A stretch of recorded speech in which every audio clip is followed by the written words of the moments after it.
Lei das proporções definidas.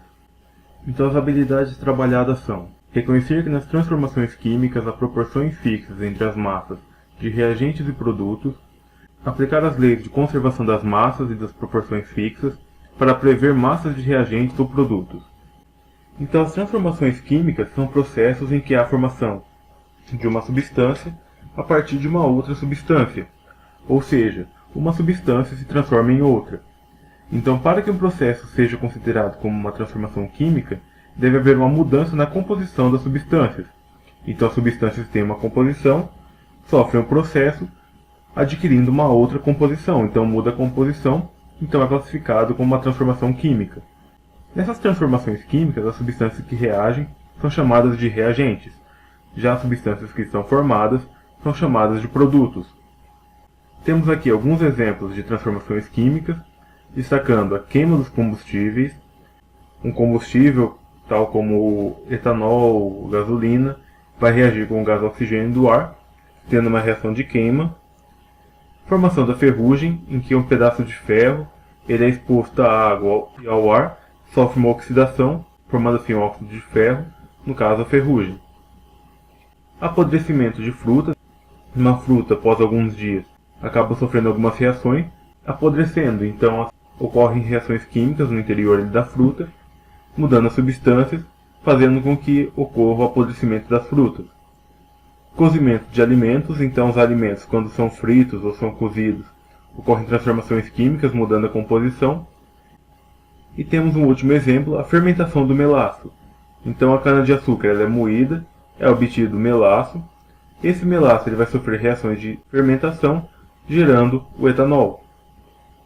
Então esses são alguns exemplos de transformações químicas.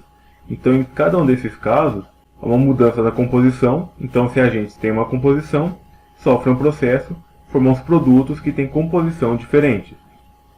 O estudo das transformações químicas foi muito importante em diversas situações. Uma delas é a compreensão da composição da matéria.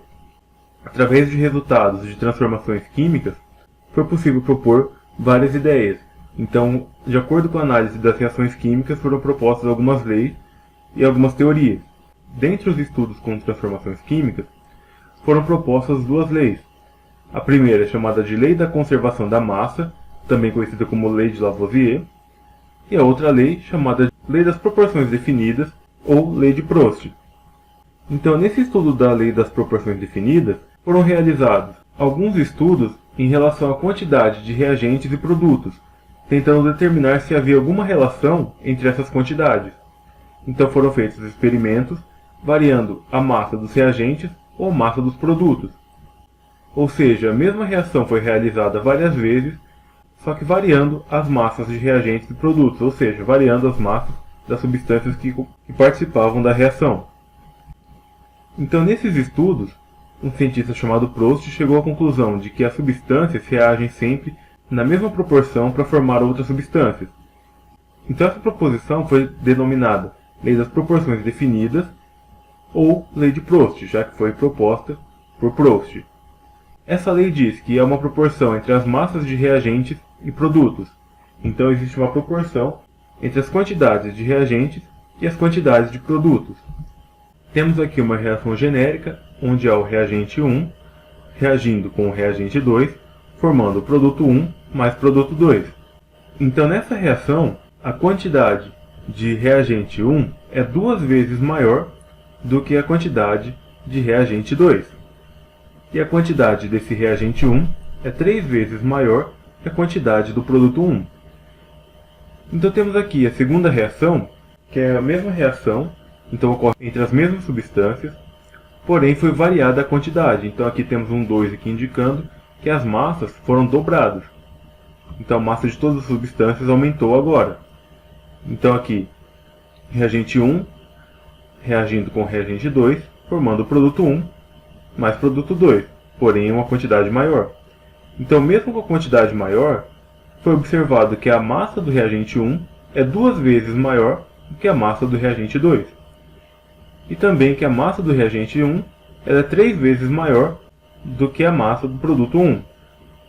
Então é possível perceber que mesmo variando as quantidades, as proporções foram mantidas. Então aqui, a quantidade de reagente 1 continua sendo 2 vezes maior que a quantidade de reagente 2 e continua sendo 3 vezes maior que a quantidade do produto 1. Então, mesmo que foram utilizadas massas diferentes, as proporções continuam as mesmas. Então temos aqui um outro exemplo, que é a reação de formação da água. Essa reação acontece entre o gás hidrogênio, que reage com o gás oxigênio, formando a água. Então temos aqui uma tabela com dois sistemas, onde foram medidas as massas de gás hidrogênio, gás oxigênio e também da água. Então aqui no sistema A massa do gás hidrogênio era 2 gramas, gás oxigênio 16 gramas e a massa da água 18 gramas. Já no sistema B, a massa do gás hidrogênio 10 gramas, a massa do gás oxigênio 80 gramas e a massa da água formada 90 gramas. Então, comparando os valores de massa do oxigênio com a massa do hidrogênio, percebemos que a massa do gás oxigênio era maior. Então, para determinar a quantidade de vezes que essa massa é maior, então quantas vezes a massa do oxigênio é maior do que a massa do hidrogênio, pegamos a massa do gás oxigênio e dividimos pela massa do gás hidrogênio. Então fazemos a massa do oxigênio dividido pela massa do gás hidrogênio. Então, para o sistema A aqui, a massa do gás oxigênio 16, a massa do gás hidrogênio 2, então 16 dividido por 2 dá 8. Então, para o sistema A, a massa do gás oxigênio é 8 vezes maior do que a massa do gás hidrogênio. Agora, fazendo para o sistema B, a massa do gás oxigênio 80 gramas, a massa do gás hidrogênio 10 gramas. Então, fazendo a divisão, 80 dividido por 10 também dá 8. Então, no sistema B, a massa do gás oxigênio é 8 vezes maior do que a massa do gás hidrogênio. Então, podemos concluir que nessa reação de formação da água, a massa do gás oxigênio é 8 vezes maior do que a massa do gás hidrogênio. Então, mesmo utilizando quantidades diferentes aqui, a proporção foi a mesma. Então, para cada grama que tem de hidrogênio, são necessários 8 de oxigênio. Então, a massa do gás oxigênio será sempre 8 vezes maior do que a massa do gás hidrogênio. Comparando aqui agora a massa da água com a massa do gás hidrogênio, percebemos que a massa da água é maior do que a massa do gás hidrogênio. Então, para determinar quantas vezes a massa da água é maior do que a massa do hidrogênio, pegamos a massa da água e dividimos pela massa do hidrogênio. Então, para o sistema A, a massa da água é 18, dividido pela massa do hidrogênio, que é 2, então 18 dividido por 2, 9. Agora, para o sistema B, a massa da água 90, a massa do hidrogênio 10, então 90 dividido por 10 também dá 9. Então percebemos que tanto para o sistema A quanto para o sistema B, a massa da água será 9 vezes maior do que a massa do gás hidrogênio. Então, mesmo com quantidades diferentes, a proporção se manteve. Então, a massa da água é 9 vezes maior do que a massa do gás hidrogênio. Temos aqui uma outra reação, a reação de combustão do carvão, ou seja, a queima do carvão. Então, essa reação acontece da seguinte maneira: o carvão reage com o gás oxigênio, formando gás carbônico e cinzas. Então, foram feitos 3 experimentos aqui: experimento A, B e C. Então, no experimento A massa do carvão era 150, do gás oxigênio 320, do gás carbônico que foi formado 442 gramas e da cinza 31 gramas. No experimento B, a massa do carvão 60, do gás oxigênio 128, a massa do gás carbônico 172 e a massa da cinza 12 gramas.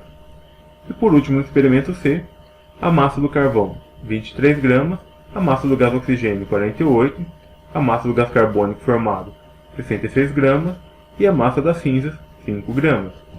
Então, quando comparamos a massa do carvão com a massa das cinzas, percebemos que a massa do carvão será maior. Então, quando queremos saber quantas vezes essa massa do carvão é maior do que a massa das cinzas, pegaremos a massa do carvão e dividiremos pela massa das cinzas. Então, para o experimento a massa do carvão 150 será dividida pela massa das cinzas, que nesse caso 31. 150 dividido por 31 será aproximadamente igual a 4,8. Então, no experimento A massa do carvão foi 4,8 vezes maior do que a massa das cinzas. Para o experimento B, a massa do carvão é 60 gramas, será dividido pela massa das cinzas, 12 gramas, então 60 dividido por 12 é igual a 5. No experimento B, a massa do carvão é 5 vezes maior do que a massa das cinzas. Já no experimento C, a massa do carvão, 23 gramas, será dividida pela massa das cinzas, que no caso 5 gramas, 23 dividido por 5 é aproximadamente 4,6. Então no experimento 6, a massa do carvão é 4,6 vezes maior. Então, como esses dados foram obtidos de um experimento, pode ser que haja uma variação das massas, então pode haver um erro durante a pesagem, fazendo com que as massas fossem diferentes. Então, comparando esses valores aqui para cada reação, é possível dizer que a quantidade de carvão é aproximadamente 5 vezes maior do que a massa das cinzas. Então, como esses valores aqui foram próximos, podemos arredondar e dizemos então que esses valores serão aproximadamente 5, ou seja, a massa do carvão é aproximadamente 5 vezes maior do que a massa das cinzas. Mesmo utilizando massas diferentes, a proporção foi praticamente a mesma. Agora, comparando aqui a massa do gás oxigênio com a massa do carvão, a massa do gás oxigênio será maior.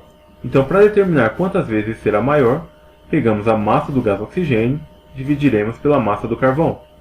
Então, no experimento A, a massa do oxigênio 320 dividido pela massa do carvão 150, então 320 dividido por 50 será 2,1. Para o experimento B, a massa do oxigênio 128 dividido pela massa do carvão 60 gramas, 128 dividido por 60 será aproximadamente 2,1. Já para o experimento C, a massa do oxigênio 48 gramas dividido pela massa do carvão 23 gramas, então 48 dividido por 23 é aproximadamente 2,1. Então, para todos os casos, a proporção foi a mesma. Então, a quantidade de oxigênio é 2,1 vezes maior do que a massa do carvão. Então, arredondando esses valores, podemos dizer que a massa do gás oxigênio será sempre aproximadamente 2 vezes maior do que a massa do carvão. Então, mesmo quando foram utilizados sistemas diferentes, com massas diferentes, a proporção entre a massa do gás oxigênio e a massa do carvão foi a mesma. Então, a proporção se manteve fixa em todos os casos. Então, a massa do gás oxigênio é aproximadamente 2 vezes maior do que a massa do carvão. Ainda sobre a lei das proporções definidas, então, quando a massa de uma substância ela é multiplicada, a massa das outras substâncias também deverão ser multiplicadas a fim de manter a mesma proporção.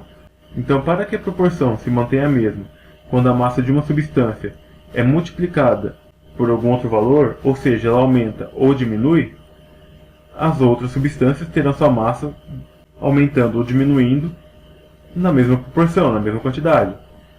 Então temos aqui um exemplo da reação genérica do reagente 1 mais reagente 2, formando o produto 1 mais produto 2. Então, desse sistema para o sistema de baixo, a massa do reagente 1 foi dobrada, então foi multiplicada por 2. Então a massa do reagente 1 foi multiplicada por 2 nesse caso. Então, a fim de manter a mesma proporção, a massa de todas as outras substâncias também será multiplicada por 2. Então a massa do reagente 2 também será multiplicada por 2, a massa do produto 1 também será multiplicada por 2, e a massa do produto 2 também será multiplicada por 2. Então esse caso pode ser comparado com a preparação de um pão. Então, para preparar um pão é utilizada uma certa quantidade de farinha, uma certa quantidade de leite. Então, se dobrarmos a quantidade de farinha, devemos também multiplicar a quantidade de leite. Para manter o mesmo gosto, para manter a mesma qualidade, se dobramos a quantidade de farinha, devemos também dobrar a quantidade de leite. Multiplicarmos a quantidade de farinha por 3, a quantidade de leite também deverá ser multiplicada por 3.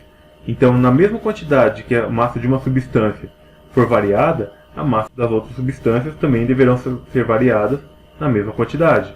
Então, se dobrar a massa de um, a massa dos outros também deverá ser dobrada.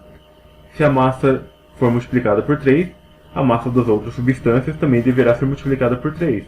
Se a massa de uma substância for dividida pela metade, a massa das outras substâncias também deverá ser dividida pela metade. Então, com isso, a proporção entre essas substâncias, a proporção entre as massas das substâncias, permanece a mesma. Então voltamos aqui a utilizar o exemplo da reação de formação da água. Então, como as massas nos sistemas A e B são diferentes, para determinar quantas vezes a massa no sistema B será maior do que no sistema A, pegamos a massa de cada substância no sistema B e dividimos pela massa da mesma substância no sistema A. Então, primeiro aqui, a massa do hidrogênio no sistema B será dividido pela massa do hidrogênio no sistema A. Então, fazendo essa divisão, descobriremos quantas vezes essa massa de hidrogênio no sistema B é maior do que no sistema A. Então, a massa no sistema B, 10 gramas, será dividido pela massa no sistema A, 2 gramas. Então, 10 dividido por 2 é igual a 5. Então, a massa do hidrogênio no sistema B será 5 vezes maior do que a massa do hidrogênio no sistema A. Quando comparamos para o gás oxigênio, então pegaremos a massa do gás oxigênio no sistema B, dividido pela massa do gás oxigênio no sistema A. Então, no sistema B, a massa é 80, que será dividido pela massa do sistema A, que é 16. Então, 80 dividido por 16 é igual a 5. Então, a massa do gás oxigênio no sistema B será 5 vezes maior do que no sistema A. E fazendo a mesma coisa para a massa da água, pegamos a massa no sistema B, dividido pela massa da água no sistema A. Então, no sistema B, a massa da água é 90, que será dividido pela massa no sistema A, que é 18. Então, 90 dividido por 18 é igual a 5. Então, a massa da água no sistema B é 5 vezes maior do que a massa da água no sistema A. Então, para todas as substâncias, a massa no sistema B será 5 vezes maior do que no sistema A. Então, se multiplicamos aqui a massa do gás hidrogênio por 5, a massa do gás oxigênio também será multiplicada por 5 e a massa da água também será multiplicada por 5. Então, como todas as substâncias foram multiplicadas pelo mesmo valor de um sistema para o outro, então a proporção entre elas permanecerá a mesma. A proporção entre o gás oxigênio continuará sendo 8 vezes maior do que a massa do gás hidrogênio, e a massa da água será ainda 9 vezes maior do que a massa do gás hidrogênio. Então, as substâncias foram multiplicadas no mesmo fator. Então, no sistema B, a massa será 5 vezes maior do que a massa no sistema A para todas as substâncias, e assim, a proporção entre elas permanece a mesma. Então, sabendo dessas proporções fixas, das proporções definidas, então foi possível estudar a composição das substâncias. Então, essa lei das proporções definidas ajudou a conhecer ainda mais sobre a composição das substâncias. Então, foi definido que a composição química de uma substância está relacionada com a relação entre as massas dos elementos que a compõem. Então, a composição química de uma substância ela será estabelecida na relação fixa de massa entre os elementos que compõem essa substância. Então, a proporção utilizada entre as massas das substâncias dos reagentes será a mesma proporção da composição química do produto formado nessa reação.